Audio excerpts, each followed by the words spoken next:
Hello guys, what is up? My name is Dan the Lion. Today I am bringing you a Luka Modric Eafc player review. This is the road to the finals. 91 rated central midfielder from Croatia and Real Madrid. 5'8", medium work rate, 4-star skill miss, 4-star weak foot. Only one position, and that is the central midfield position. 80 on the pace, which is pretty damn good for a central midfielder. 81 shooting, also really good. 87 long shots, 88 penalties, really nice. 92 passing is the top dog there. 94 short pass, 94 vision, 88 curve, 95 long pass, really good stats. 91 dribbling as well, every single stat on there apart from, well, two are above 95, which is insane. 80 defending, really good as well for a central midfielder. You need the defending for a central mid, so he's got that, but that dribbling, just, I keep coming back to that, I keep looking at that. And then 71 physical, only 62 strength, that'll be an area for increase. Pace and physical, need a little bit of work, put a hawk on him, and I think this card is good to go. Let's go with the play style. So he's got the incisive pass, long ball pass, whipped pass. He's also got the technical and the Trivela playstyle plus. Let's get in some gameplay with him. Alright, so we are rocking with quite a few new players in this game actually.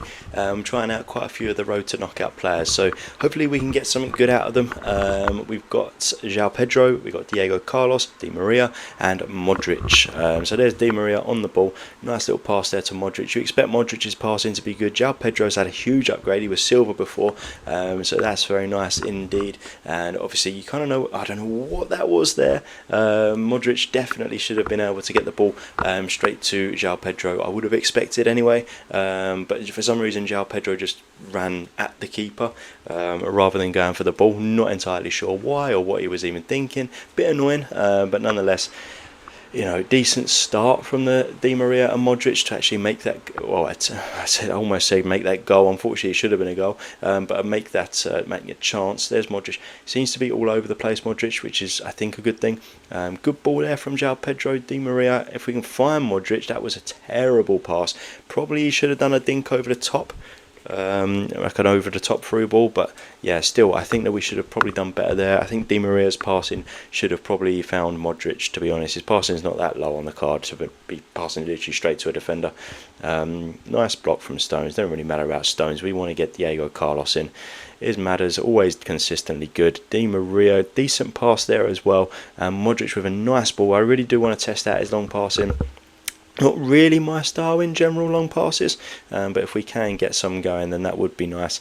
As I know a lot of people do like to utilise them. Good pass again. Di Maria managing to get on the end of that. Modric's passing looks fantastic to me, so hopefully that will be a consistently good thing for him. Stones over to Diego Carlos. I haven't really got into the game, to be honest. There he is. Good pass. I mean, he showed good agility and balance there as well to be able to turn on the striker. Some players, I know I've done an Anderson review yesterday, and he turned so slow that it felt like a truck. But yeah, Carlos there didn't feel like it. Di Maria couldn't quite get the ball out of his feet, unfortunately, but wins it back. Di Maria seems to be all over the place as well. I don't know why he seems to be sort of playing as a cam rather than anything else, but yeah, he just seems to be everywhere. I don't know why. It's sometimes a good thing, but I kind of want him more sort of towards the goal so I can get some chances with him. This guy's team is ridiculous. He's got Roberto Carlos here, Osimhen, just an unbelievable player. So yeah, it's a shame because actually I think he scores here. Yeah, Chiesa, great. I mean, you can't stop balls like that, and when you finish like that as well, it's going to be very difficult. Roberto Carlos is just rapid on that left side, so 1-0 to him. Doesn't really matter too much. You know, I haven't really got the players that I want to be involved in the game, too much involved. Diego Carlos hasn't really done a lot because it's all come from this side and I've got him over that side. So yeah, just not really tallying up how I want it to. Here is João Pedro. His passing seems decent and he's making a great run in the middle there. Maddison, I feel like should have put that one away. His shooting is good enough. He has scored goals like that before, so it's a shame that I couldn't put that to 1-1. It was all a bit congested there. I would have passed to João Pedro if he found himself in a little bit more space, but unfortunately he didn't.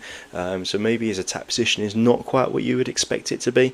You know, he's still it was a silver card. What can you really expect? I know this card's a lot better, but still not huge upgrade like the top tier strikers at this point in the game, which some people are playing with. And this guy clearly has some top tier defenders and midfielders, so you know it's always going to be difficult against a team like this to be able to find space and get past players. And João Pedro does seem to be struggling to do that a little bit. Di Maria there, he seems to be playing quite well. That would have been a great pass if João Pedro could have stayed onside. It was a fantastic run, but unfortunately João Pedro not managing to keep himself onside. Which is a shame because he was through. He would have probably been able to get away. Well, he was away from the defenders. He just went a little bit too quick, and I couldn't possibly have done that pass any slower because I literally had the ball at my feet and then it was gone, and he'd already gone offside. So a bit annoying there, but what can you do? Not an awful lot. It's been and gone now. Diego Carlos is doing a good job over on that side right there that you just saw. Modric is tracking back nicely with Roberto Carlos. I definitely do notice the pace increase for Modric. I've used his gold card, and his gold card felt very slow. This one does feel a bit faster, and just ball to feet, getting it out to a pass is fantastic. I don't think he's missed a pass yet, which is saying something in this Eafc, because it can be quite difficult sometimes to make passes consistently, but he has done it very well. Good from João Pedro. Seems to be tracking back a lot. Di Maria and João Pedro both seem to be tracking back just like a bit too much for my liking. Here is Modric though. Let's try and get something in. Oh my goodness, he's just been caught up. I mean, not an awful lot going on there. Roberto Carlos is just too good, and Modric is in a winger. I've got him playing as a right cam, and he's just not. But that's fantastic work from Di Maria, and good work there, and just nothing coming of it. So I'm going to end the gameplay here. Let's get back into the in-game stats and see if I think these worth it. Compare them to how the game went, and yeah, give our overall verdict. Alright, so you saw him in action there. He's kind of what you would expect, I imagine. Really good passing, decent dribbling, and elsewhere he's lacking a little bit. So pace at 80, you know, I thought that it would be a little bit low, and it did feel kind of low. Not too bad. It felt an increase on his gold card, 100%, but still 80, I think is about right. 81 shooting, I didn't get many shots with him, weirdly. I guess because he is a central midfielder. If he could play cam, maybe, but in the central midfield position, I didn't really get many shots away with him, to be honest. 92 passing, though, absolutely felt like 92 passing. 91 dribbling as well, felt like 91 dribbling. 80 defending, sure, I didn't really notice it here, like either good or bad, so we'll leave it. And then 71 physical, to be honest, we'll leave that too, because he didn't feel great as far as physical goes, but he didn't feel terrible either. So I mean, a great card. Can get increases, more than likely will get increases. At this point, I'm not sure that he is worth the upgrade on the gold card, but with some increases, this card will be lethal, so maybe invest. So if you did like the video, if you did, please do give it a thumbs up, hit the subscribe button for more videos like this. There will be a link in the description down below full of Eafc 24 player reviews. As always guys, thank you for watching.